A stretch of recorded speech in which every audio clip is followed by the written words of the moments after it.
All rise. This is Music Student 101. Stage fright and performance anxiety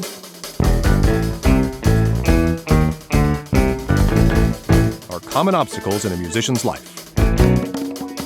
There are ways to handle it, so you will be ready when it's your time to take up your instrument and approach the bench. Take counsel in your hosts, Jeremy Burns and Matthew Scott Phillips.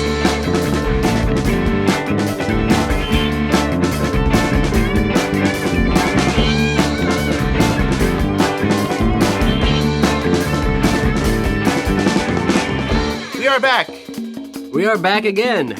And we decided that Counterpoint 1 and Part 2 were pretty beefy episodes. My brain is fried. So we're going to round out the year with just a little less... A few little light vegetables or so. Light vegetables, yeah.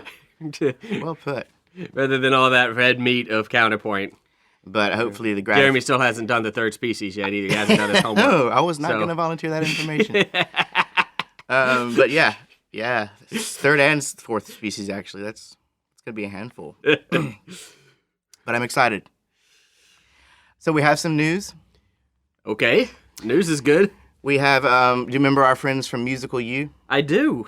So we, Chris Sutton, the I guess director of that organization, called us up and interviewed us. Right. We had a nice little chat for their podcast, which they had released this year. Yes. The Musicality Podcast. Right. So Adam Liette, I guess the communications manager of the company, has informed me that our episode will be coming up on January the 2nd. Very nice. Crack open the new year with a little one-on-one musicality, and that's a great podcast too. It is a fantastic podcast. Yeah, they're a little lighter than us on the theory, but they explore a lot of different facets of music. Have a lot more guest artists and things come in. And they talk to musicians more. Yeah, I think to musicians more, and we're going to try to do more of that in the new year, in the coming year anyways. Now that we've gotten a whole bunch of our theory topics, our bass theory topics kind of on the table. Our bass theory topics, our bass theory, our basic theory topics, are on the table, so. We can have more discussions, I guess more in-depth discussions with some of these musicians that we speak to. Yeah, our listeners will know what we're talking about. Well, I'd love to go straight into neo-Riemannian analysis at this point, but that's probably just me. That is just you. I'm going to need a few episodes in between now and then. So that's great news. And in other news, we have a new friend, David Carr, who wrote us a nice little letter along with a donation. So shall I read it? Yes, please. Okay. Hey, guys. This is David Carr. Hey, guys. Just wanted to reach out and express my thanks for all the time you take to put together such a great podcast. I'm an adult who came to music later in life. At the end of graduate school, I discovered the practice rooms at our music school and started messing around on the piano for some stress relief. Stress relief. Stress relief. Yeah. Since then, absorbing all that I can about piano and music in general have consumed most of my free time. He goes on to say, you guys both have a real knack for teaching and making topics accessible to beginners. Which, nice. That's good to hear. Yeah. Because I kind of worried sometimes about the nerdiness. Yeah. The nerd factor. Because we're nerds. Because we're nerds. He says, I especially like it when you guys work through problems on the spot, as in ear training or harmonic dictation. Yeah, and that's not an affectation on our part. No, we're not doing that for effect. We're actually... we are often actually thinking through these things. Myself in particular.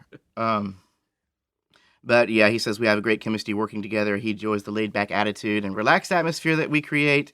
And he says, keep up the great work. Oh, thank you, David. That's so nice to hear. Really, really love that we're reaching out to people. Yes, taking up most of my free time. It will do that, won't it? It will. Music really will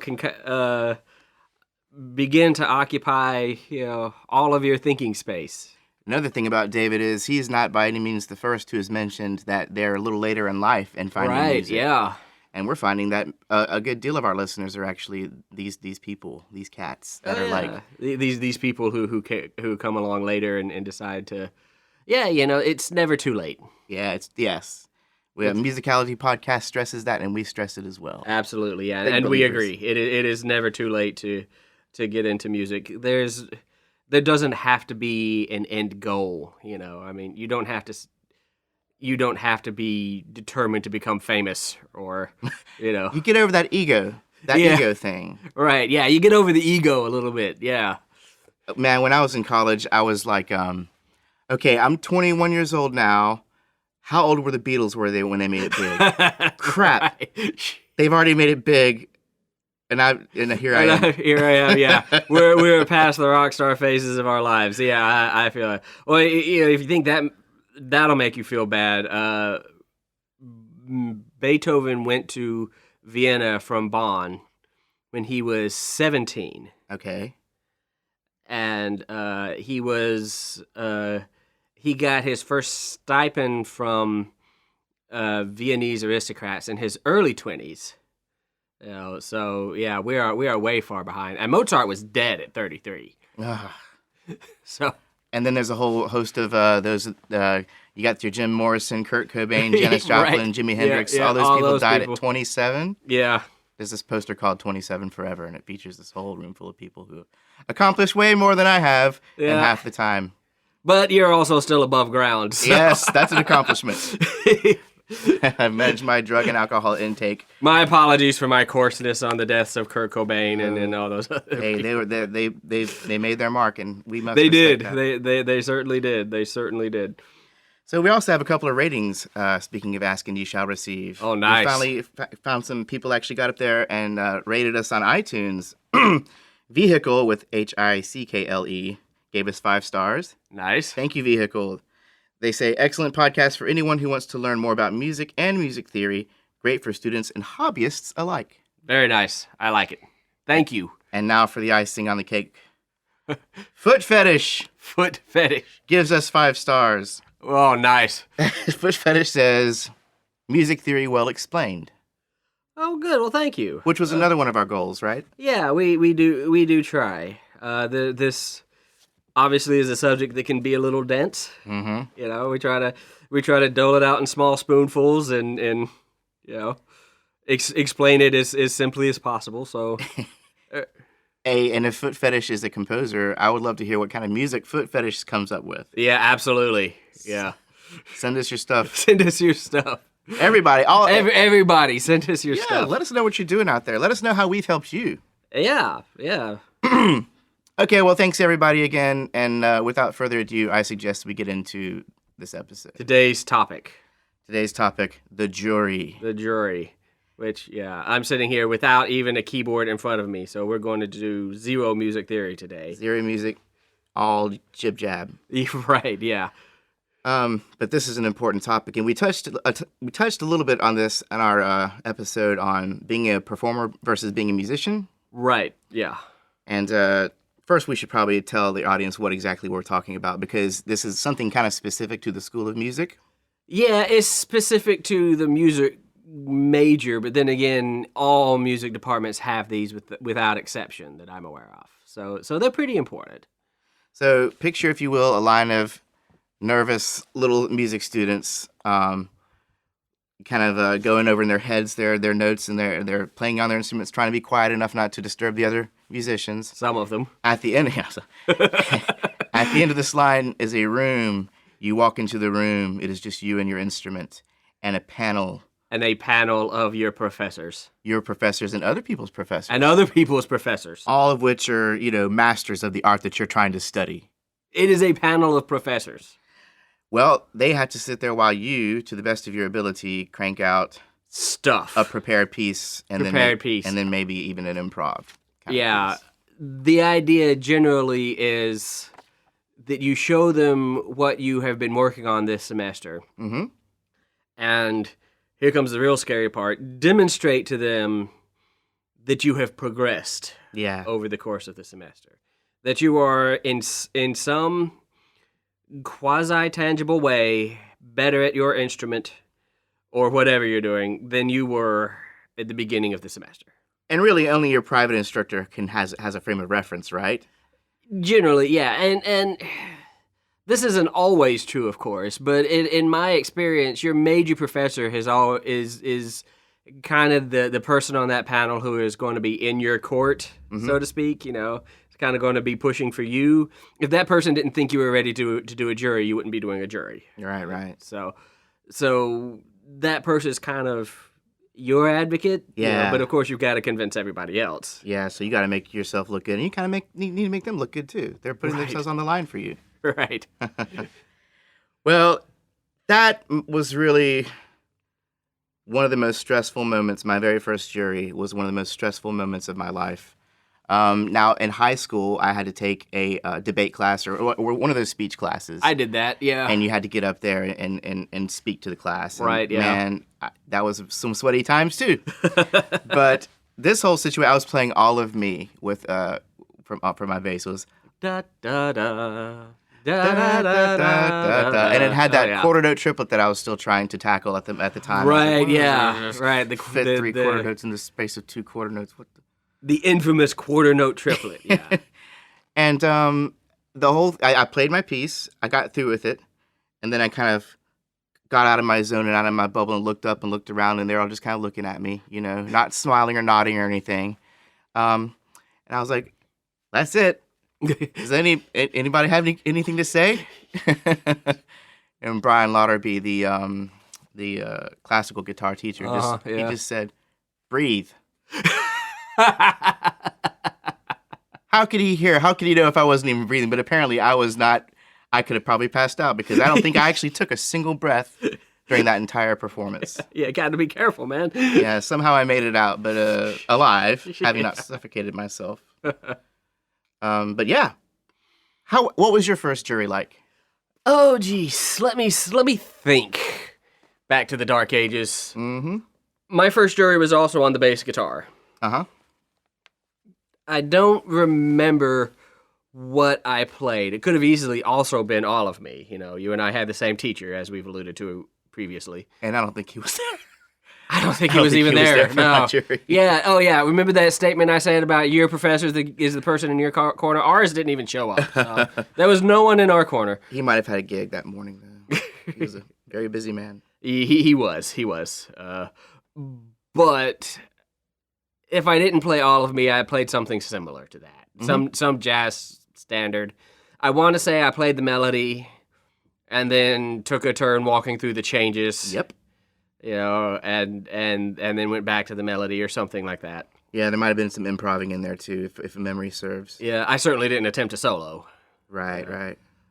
So I did that. I think I might have been too ignorant to be scared. Mm. I think I might not have, I think it might have been a situation where I was like, I thought to myself, okay, apparently there's this thing called juries and, all this stuff I do in my lessons, I'm supposed to go do that. So, okay, I guess I'll go do that. Mm-hmm. And I did it. Yeah. And no disastrous fallout came from my doing that, so I guess I was okay. Right. Hold that thought. You might have heard a loud rumble or an explosion. That wasn't the world ending. That's actually my infirm stepchild, Chloe, and my brother. He brought his virtual reality PlayStation over here, and they're up there destroying things. Oh, very nice. I don't want to quell their fun, but if you hear something scream, or it's cool. It's all right. But anyway, I'm sorry. You were saying, so by the end of your jury... So by the end of my jury, I think I didn't experience the fear you did. I was too stupid to be nervous. I didn't have an appreciation for exactly how much. I didn't have an appreciation for the fact that I was being tested, really. So I was just kind of okay. That's done with that. Put my bass back in its case and went home. I wish I had not known what you didn't know. Yeah, well, that changed over the years, obviously. Mm-hmm. But, hey, and speaking of which, now that you're a professor and have been for some time, have you been on a jury panel? I have. Okay, tell me about your perspective, and maybe this can tie into giving some tips and some tips. Maybe okay. Yeah, I'll try. It's not as nerve-wracking being on the panel.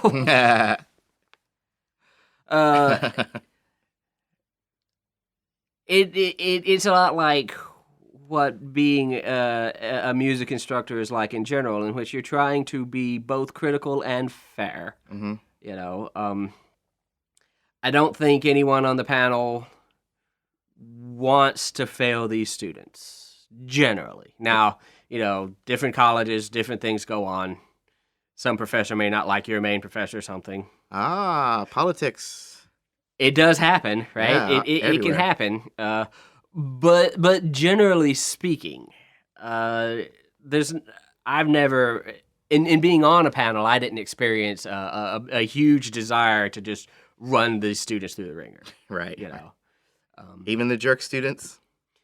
Because you can't really factor that in. Well, these particular students weren't my students, so I didn't have super strong opinions about them. But in the end, I remember thinking, okay, there's definitely some things these people are doing well. There are definitely things these people should be working on. And okay. Yeah. There you go, Like I said, I don't think there was any huge desire to just flatten their career or fail them out of lessons or do anything egregious like that. They'd have probably had to mess up pretty bad. I wish I had gone into it without that presumption. Well, I don't know how much professors really want you to have to know. I mean, I think part of the jury experience is they kind of furrow their brows at you and if they had called it anything but the jury, I would have been like 20 blood pressure points lower. What if they had called it private lessons finals? Because that is essentially what it is. Yeah. That would have been better than the jury. Yes, because if you're in the jury, you feel like you're on trial. Oh my God. See, if they'd have called it private lessons finals, I'd have freaked out. Okay. I didn't know what a jury was, remember, when my first jury. Okay. So it's like, well, I don't know what they mean by that. I'm just going to go in and do this thing, If they'd have called it private lessons final, I would have understood that and freaked out. So maybe we're comparing academic pressure to performance pressure a little bit. Maybe we are. Maybe we are. And I mean, obviously, history bears out that I definitely became an academic. And you became a performer. Which we're going to touch on again in a little bit because yes. There's an interesting little twist to all this. Yes, those two things. Now, if you experience stage fright, which is basically what we're talking about is stage fright here. A kind of stage fright, yeah. A kind of fear of judgment. A kind of fear of judgment. Well, if you've experienced stage fright, you're not alone. Practically anyone who's had to stand out in a crowd. Anyone who's ever had to give a speech. And some studies suggest that people fear stage fright more than spiders and even more than death itself. Wow. Surveys.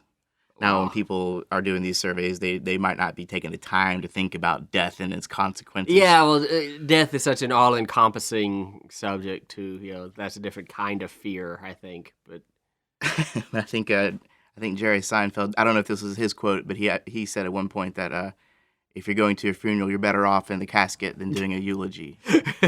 Speaking of death.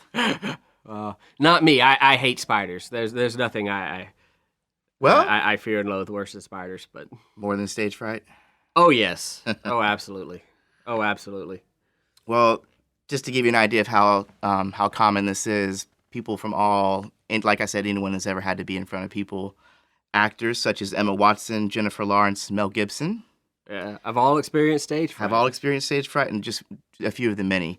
Athletes, such as super tall center Wilt Chamberlain. Really?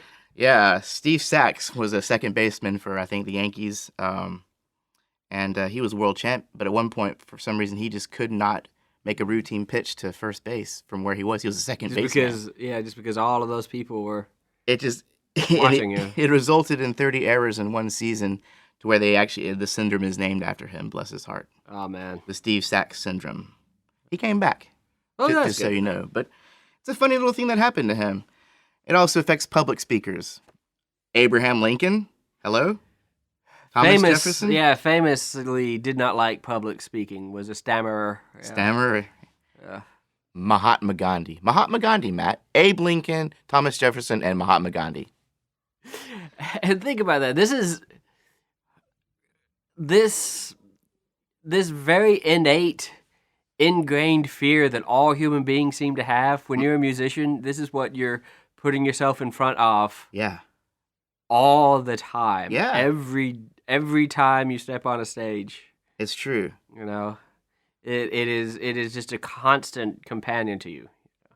And speaking of musicians, Adele, Rod Stewart, Luciano Pavarotti, Andrea Bocelli, both great tenors. Been in front, soloist, mind you. Yeah. Soloists, people who sing by themselves, not in a choir. Yeah. 100% attention. And speaking of soloists, guitar soloist Eddie Van Halen and self-proclaimed Prince of Darkness Ozzy Osbourne. Can you imagine? I actually can imagine. For some reason, Ozzy Osbourne does it. Maybe that's why he needed all those drugs. I also understand he's a recovering alcoholic. Yeah. Let's see here.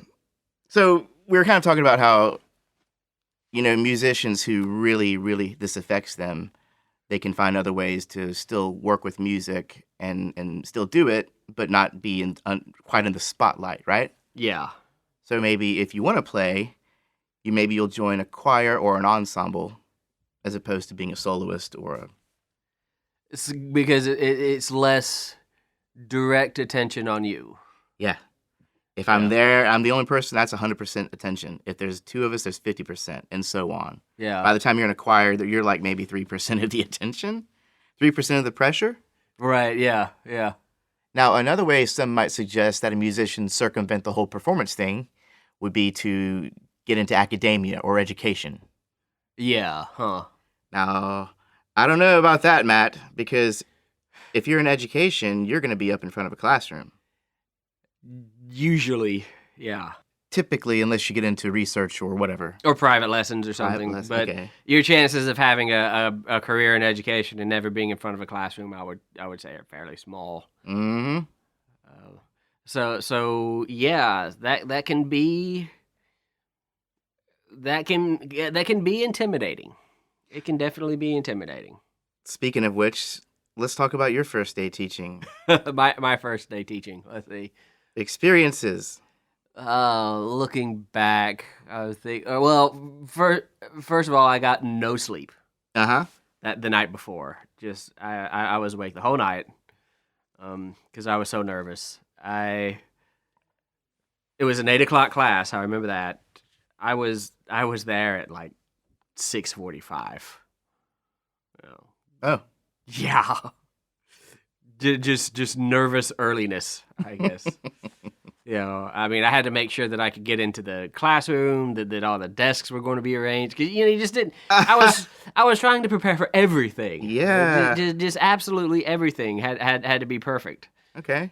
You get like a tape measure and space them out perfectly. Just about. I was practicing my handwriting. This was back at this classroom still had a chalkboard, not even a dry erase board, a chalkboard. And so I was practicing my handwriting, seeing if that was actually legible. Spoiler alert, not really, but it's gotten better. Just trying to prepare for everything. Making sure I had enough syllabi. I had like 16 students registered. I had printed out like 25 copies of my syllabus. Yeah. So just trying to be over prepared. When I was handing out the syllabus, I was so nervous my hand was shaking. I noticed as I was passing them out, I looked down at my hand and it was shaking. Did you drink a lot of coffee before this? Probably. I don't even really remember, but yeah, probably. I'm sure I did. So some suggest that a certain amount of preparation might help you to avoid stage fright, but it seems in this case, all the preparation you took still could not have silenced your shaking hands. Well, a lot of that unnecessary preparation probably didn't do much good. It might have even overbuilt the situation. Might have. Now, if you ever have the joy of teaching in an environment like that, if you're like a lot of people, and I've shared this anecdote with a lot of professors over the years. When you first start teaching, you that first semester, you come in and you have 6 or 7 pages worth of lecture notes, because you've got everything mapped out. You've timed how many minutes you're going to talk about this, that, and the other thing, and and you're always super prepared like that. You get to the point where you're comfortable enough doing it the amount of preparation you do.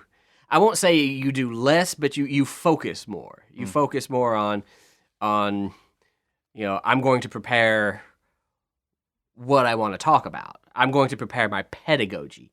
How do I want to explain this? And less, I'm going to prepare for if I walk into the room and there's no desks. That's somebody else's job, right? Ultimately. Yeah, ultimately. Desk, providing the desks. You hope they're there. Yeah. And good to Well, go. if Gum you walk, free of gum, bubble gum. yeah, if you walk in and there's no desks and you go WTF, it's like, well,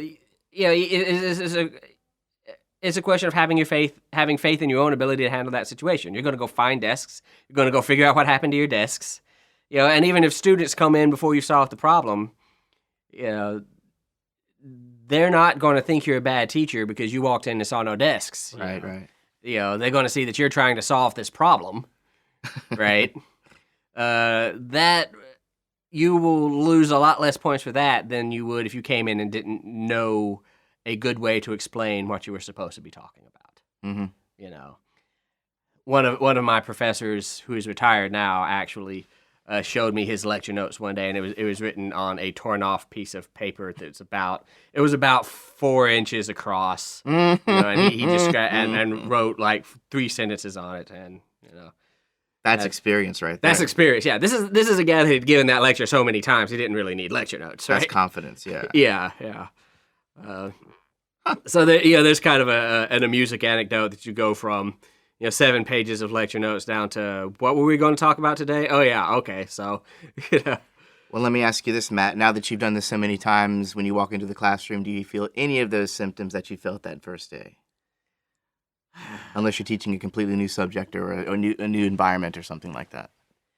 I don't feel that. If I'm teaching a completely new subject, that's more work for me. It's more work to get prepared enough to come in and be able to lecture effectively. And that's really my secret. Is preparation.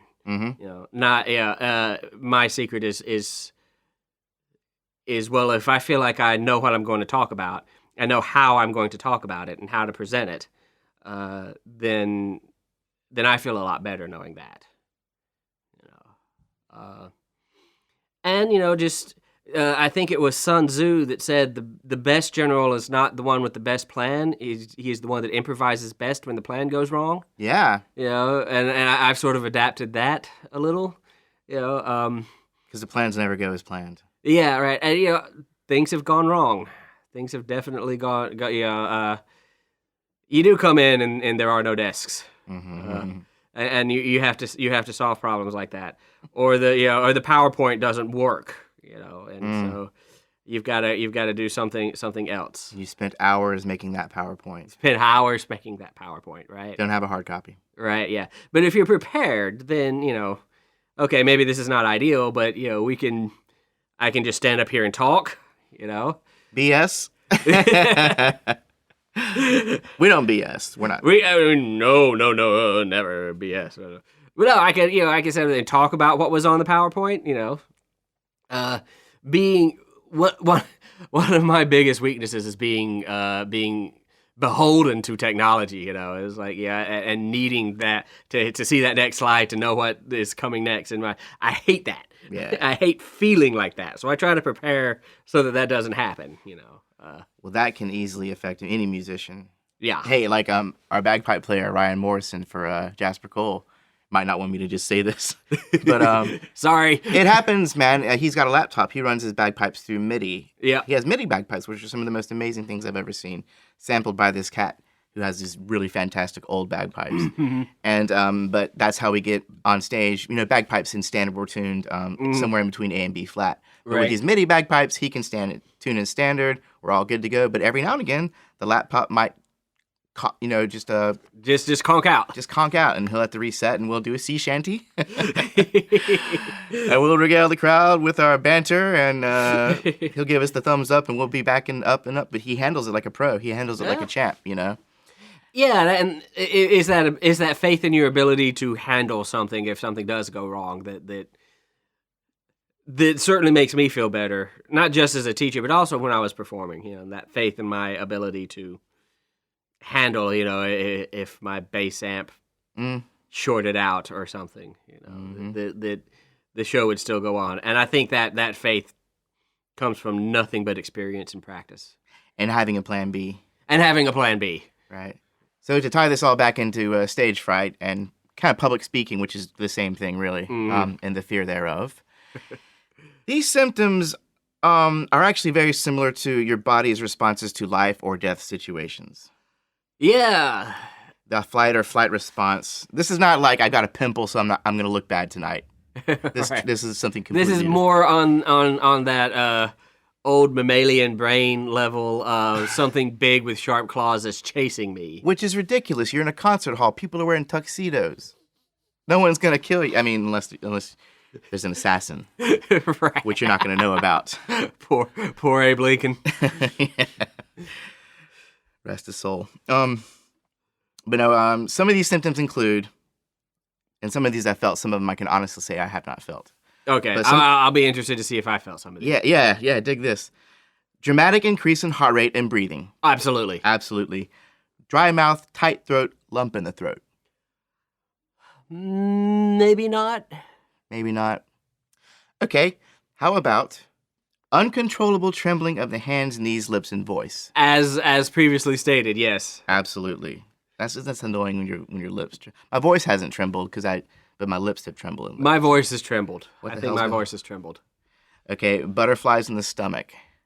That might be that might be a phrase we need to explain to our international friends. Really? Is that an American phrase? I don't know. Butterflies in the stomach? Huh. Yeah, it just means nervousness. Just right? jitters. You Yeah. get this uncomfortable feeling. Uncomfortable in your stomach, feeling in the stomach from nerves and jitters, and yeah. which could lead to what I consider extreme butterflies, which would be diarrhea. Also a symptom. That one, no. That one's never hit me. It's never That hit me one's that never- bad. I But mean, some people have really serious responses to this stuff. Knock on wood. Cold, sweaty palms, underarm sweats. For me, yes. Yeah, actually, yeah. In high school, I guess maybe also I was going through those changes or whatever. Yeah. But I would sweat in the armpits a lot, and then Yeah. I would see that I'm sweating, and I would get nervous, and it would make me sweat more. Yeah, I've never sweated because of a performance, but I was at a job interview once. Oh, okay. Well, that's pretty huge too. Yeah. I'd probably rather be dead than any job interview, actually. And then the last one that really kind of threw me. This has never happened to me, but apparently it has happened. Vision changes. Yeah, I don't think that's ever happened. It might have. Are they talking about the tunnel vision experience? Maybe. Yeah. I'm not sure what they meant by vision changes, but I can imagine that being a very extreme response, and that would be very crippling. And I cannot imagine performing under these under some of these circumstances. conditions. Yeah. Right. Yeah. I feel you. Now, it's kind of, I think it seems to be understood that with practice, the more you do it, the more you just put yourself out there and stick your neck out and make yourself vulnerable to these, to these environments. Yeah. The better and the easier it becomes, right? This has been my personal experience. Yeah, I feel like a lot of now, obvious if those conditions teach us anything, is that some people have stage fright to the point to which this is very, very serious and crippling, and they probably need help that goes beyond what we can offer here. Right. And maybe shouldn't be in a field like this. I am cripplingly arachnophobic. I would never, study spiders for a living. But there are some people out there who actually do it for the purposes of confronting their fears. That is true. I think there's some people who are actually deathly people afraid do. of reptiles, and they decided they want to be And a they just- herpetologist. Yeah, because people who got attacked by sharks as kids who go into oceanography and I've heard of that. Yeah. But I think we can all agree that those examples are fewer and further between than those who actually avoid things like that for the safety of their. Yeah, maybe. Anyway, but we digress. Okay, well, I feel like for me it's kind of a release of ego. yeah. If I'm expecting perfection of myself for whatever reason, whether I think other people are about to judge me or other reasons, and I tend to be that way. I tend to be a perfectionist and expect perfection from myself, and it's unhealthy. But when I'm expecting perfection from myself, is when I experience this kind of anxiety. If I walk on stage and I expect to have the absolute perfect gig, Right. then I'm going to suffer some anxiety. Right. Because there is a part of me that knows that there is no perfect gig. You're going to miss a note. You're going to miss a few notes. You're going to sing out of tune. Yeah. Things are going to happen. Even if all the technical stuff goes off without a hitch, your playing performance is not going to be perfect. And if I expect perfection for myself, I feel like I have this anxiety. So to me, I feel like a big part of dealing with this is sort of that release of ego. Yeah. It's like, I am not a perfect musician. I'm going to miss notes. I'm not a perfect lecturer. I'm going to forget what the point I was trying to make was and go, what was I saying? I'm going to do things like that. I'm going to write the wrong clef on the board. If any of my students out there are listening right now, you guys are totally laughing because you know how much I write the wrong flipping clef on the board. and I do it like once a week. Yeah. At least. So, but those things are going to happen. So to me, combating that anxiety is sort of a release of that expectation that I'm supposed to get through this and have none of those things happen because it's just not true. Yeah. And the other half of that is then having faith in my ability to erase the wrong clef and write the right clef on the board. Yeah. Right. To get my thought back, to miss that note and keep right on playing. Okay, so we do have some good news for those of you who might be afflicted by this. Oh, to the good. degree that we've discussed thus far. I found an article on the ADAA website. That's the Anxiety and Depression Association of America. The author, Janet Esposito, has overcome her own fear of public speaking, and she has come to write many books on this, and this is her article. So what it kind of does is she talks about it a little bit, but then she kind of lists 10 kind of tips to reduce your stage fright. Oh, great. Let's hear this. Let's go ahead and just kind of just prattle them out, maybe. I'm interested in this list for my own personal benefit. Okay, you ready? Yes.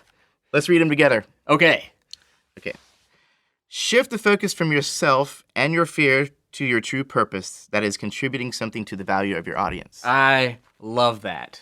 So you step outside yourself. I love that. If I was, I look at people all the time who don't seem to have any anxiety, stage anxiety or anything, musicians and performers. And if I had to describe what they seem to be doing that I can't accomplish, it's exactly this. It is focused completely on playing for their audience and giving them something. I love that as advice. So it's not about you. It's not about you. It's about playing something that your audience is going to appreciate and get positive value out of. So that mindset alone seems like it could relieve a lot of stress and pressure. Yes, especially if you're the kind of person who really wants to benefit people that you care about, or feel like you want to if you're that kind of person who really wants and we all are to some extent. I think so. Yeah. Next. I love that one. Also, stop scaring yourself with thoughts about what might go wrong. Instead, focus your attention on thoughts and images that are calming and reassuring. Calm blue ocean. Yeah. The first part of that feels to me like it would be the really effective part. Stop focusing on what might go wrong. Yeah. Because you'll drive yourself nuts doing that. You could go down a really serious rabbit hole. Yes. Okay, here's another one. refuse to think thoughts that create self-doubt and low confidence. To the extent that that's possible. Yeah. And now I imagine that's just in general. Like, Yeah. you make this a daily practice. Right, yeah. Don't beat yourself up. Do the opposite. Build Right. yourself up. Right, yeah, absolutely. Practice ways to calm and relax your mind and body, such as deep breathing, relaxation exercises, yoga, and meditation. I have never gotten into any of that personally, but I know people who have, and they swear by its ability to reduce just all kinds of stress. Exactly. Not only the acute stress of stage anxiety, but the chronic stress of just living life. Mm-hmm. I did a little bit of meditation back in college, but it didn't really stick. But when I did it, it was very nice and very relaxing. Oh, good. But I wasn't able to. I don't think I gained from it. I didn't spend enough time doing it to gain from it what other people seriously gain from it. But I think there's a lot to that, definitely, especially breathing. When you're breathing, you're kind of regulating your heart, your oxygen intake. You're just it's a healing. It's really a healing exercise. Right. Yeah. Next. So, okay, here's one that I'm also not great at, but exercise, eat well, and practice other healthful lifestyle habits. Try to limit caffeine, sugar, and alcohol as much as possible. Yeah, we're going to be bad at this one. Mm-hmm. We musicians are kind of famous for being bad at this. We could probably do without sugar. Yeah, we could probably do without sugar. Caffeine, you're crazy. No, you do not want to. You do not want to be around the version of me that's had no caffeine. I promise. Right. Yeah. Alcohol, I'm old and I don't drink a fraction of as much as I did when I was young. Right. Kids don't drink. Mm-hmm. So I can sort of take it or leave it more than I could when I was younger. Well, I think they're also probably referring to excess. I mean, it's been well established that a glass of red wine a day is actually heart healthy. Mm-hmm. You know what I mean? But when you get into 3 or 4 drinks a day, then you're dehydrating yourself, you're killing brain cells, all those fun things that. Yeah, and definitely don't do 6 or 10 shots of whiskey and then go on stage. That was a mistake that time. Yeah. Learn from us, kids. Yeah. Don't make the same mistakes we have. Should have recorded that show. Yeah. This is a good one. Visualize your success. Always focus on your strength and ability to handle challenging situations. Yeah, I feel like this is kind of resonating with me and my sort of philosophy of have faith in your ability to handle this. Mm-hmm. Visualize your ability to handle this. Imagine how great it's going to be when this gig is over and it was a really great gig and everybody thinks you're a really awesome musician. Or if you made the one mistake and no one even noticed. No one even noticed. How many times has that happened? Mm-hmm. You missed a note and nobody but you even knew you were supposed to play that note. Mm-hmm. So nobody else missed it at all. Mm-hmm. And you're sitting over there, beating wrapped up in yourself self-pity. Yeah. Going down the rabbit hole, like you're saying. Yeah. It's a little irrational when you think about it. It really kind of is. We're human. Please, we're human. Yeah. Okay, here's another one. Prepare your material in advance and read it out loud to hear your voice. This is referring to public speaking, obviously. Yeah. And, again, if you're ever going to be a teacher, this is a great exercise to get in. I used to do this more than I do now, but I would take an hour at night and just kind of run through the lecture in my head, just sort of miming, pretending I'm at the board and things, and your pillow's your podium. Yeah. just so I could envision the way it was going to go, right? And that helped. I don't do it as much now because I don't have as much time. Well, tying this back to music, this is what I do still before each show. Like we'll have, Sunquakes, the band I play in, kind of original rock band, was Colin, the lead singer, is always writing new songs, always writing new material, always using diminished chords and scales, always using weird time signatures. So before I get up on stage, I sit there and I go over the stuff we recorded and I practice it and I practice it. Right. Same kind of thing. You're just rehearsing what you would do. You're rehearsing in the confines and the safety of your own home. Right, yeah. Or private quarters, what you're going to do in front of all those people. Yeah, that's essentially what rehearsal is. That's essentially what band practice is, right? Mm-hmm. Yeah. So here's another one. Make connections with your audience. Smile and greet people, thinking of them as friends rather than enemies. Now, I never thought of any of these people as enemies. Enemies is a strong word. But maybe this is also the public speaking, like if you're a Democrat getting up and speaking for a bunch of Republicans. I don't know. But back to music, I try and actually go out there and mingle with my people. Right, Before and after the shows. Yeah. Then the set breaks. Make them feel welcome. Yeah. They're there for you. You're there for them. Yeah. I'm sure at your concerts you do the same, I imagine. Oh, sure, yeah. When I'm going to a concert in which one of my compositions is being played, I'm effectively in the audience. The reason I'm there is to mingle. Oh, by the way, you think it's anxiety inducing to play music? Try having written something and then give it to somebody else to play. It's not in your control anymore. It's not. Yeah, you'll notice if they miss that note. Right. I will notice if they miss that note. Yeah, but yeah, try to treat them as. Try to recall that these people are not your enemies. That they're not necessarily out to get you. They want you to do well as much as you want to do well. And I think when you go out and mingle with them and make friends and connect with them, you might expect a certain amount of forgiveness for whatever Right. mistakes you might make. So that immediately alone psychologically relieves, I'm sure, a lot of the pressure. I bet it does, yeah. Good one. Mm-hmm. Let's see. Stand or sit in a self-assured, confident posture. Remain warm and open and make eye contact. Eye contact. Very important, though difficult for some. Yeah, self-assured, confident posture. I mean, those are all good things. Yeah, those are all good things. But if you're not natural, if that's not your natural state of being, embodying that persona might add a little bit of... Yeah, which jazz player was it that played with his back to the audience? Ooh, I don't know. Somebody write in and tell us which one that was. Yeah. I remember the anecdote, but now I don't recall which jazz player it was. But one of the really famous jazz players had to play with his back to the audience. Well, I think Jim Morrison, according to the Doors movie, Val Kilmer did that. Yeah. And, sitting or standing with a confident posture. You sort of have to stand with whatever posture allows you to support the multi-pound instrument you're hoisting. That's true. And there's also, as far as how to carry yourself, like, I know in choir, we were told to kind of stand with our knees kind of unlocked, obviously. Right, yeah. Because if you do lock your knees... Don't lock your knees. For a long enough time, you will pass out. Yeah. But also, there's something called the monkey body, kind of. You're kind of letting your body be a little bit loose and flexible, and that allows for blood flow. Right. You don't freeze up. It's supposedly one of the preferred stances when you're performing in a choir or... Yeah. So there's ways to carry yourself and hold yourself and be conscious of that, Oh, nice.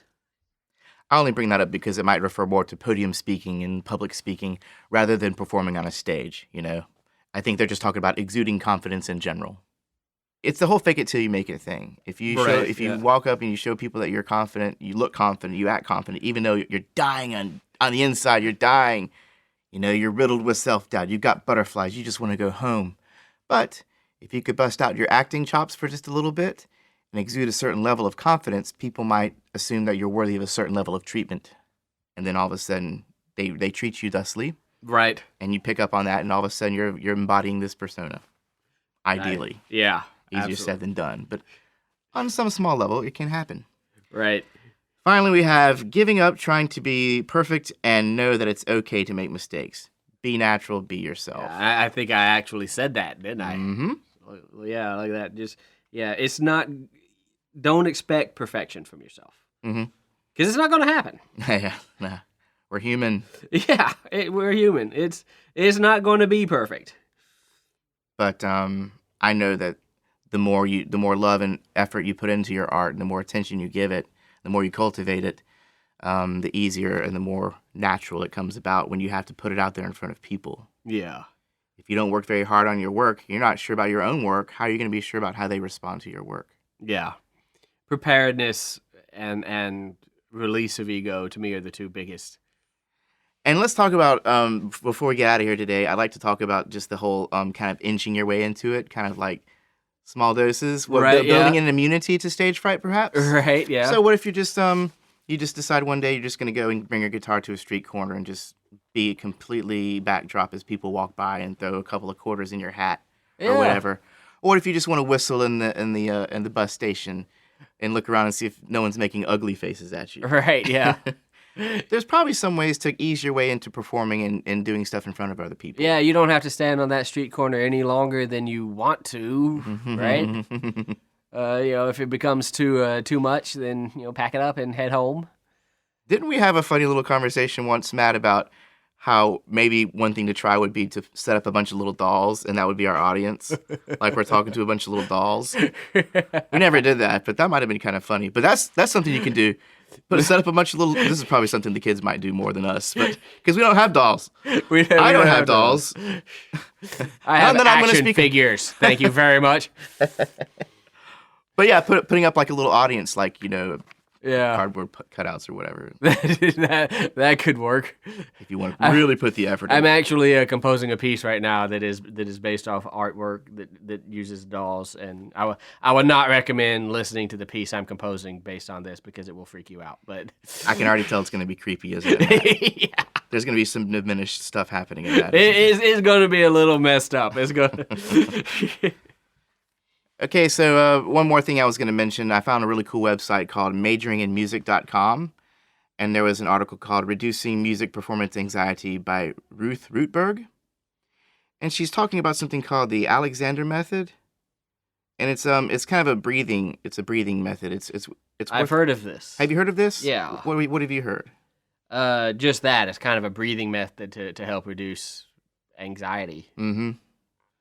So we're going to put up a link to that on the website. It looks like it's a pretty in-depth list of things to do. It's kind of a suggested exercise, but it also just ties back to the breathing regulation, breathing exercises, and its health benefits. And it's also relaxation benefits. So check that out. And then majoringinmusic.com seems like a pretty cool site in general. So might be worth it. Yeah, definitely check that out. So this is our last episode of the year 2017, and Merry Christmas. Merry Christmas. Happy New Year. Happy holidays. Happy holidays. Whatever your jam might be, if you even do anything. Happy Hanukkah. For our atheists, happy just another day. Yeah. But yeah, Merry Saturnalia. Kwanzaa. Happy Kwanzaa. Kwanzaa in there. But this has been a fun year, man. I've really enjoyed doing these episodes, and we're looking forward to it.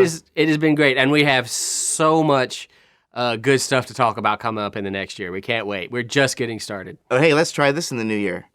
People, write us in. Give us suggestions for episodes. Yes, great ideas. What do you want to hear about? Yeah, is there something you've always wanted to know about music? Email us. We will be happy to talk about it. And maybe even deliver a little side BS. Maybe just a little. Minimally, of course. Minimal. Because we don't digress, do we? Us? Never. Never. This whole episode was a digression. This whole episode was really just to avoid Counterpoint Part 3. Yeah, Jeremy doesn't want to do his counterpoint homework, so, I'm gonna do it, man. If you're disappointed there was no theory, Jeremy didn't do his homework, so, Jeremy's going to get a C- on Counterpoint now. I'll have it next year. That's what they all say. Anyways, thanks again for listening. We'll talk to you soon. Have a good one. Thanks again for listening. If you have questions or comments, contact us at info@musicstudent101.com. We're now available on Spotify, YouTube, and iHeartRadio. And be sure to check out our website for news and updates.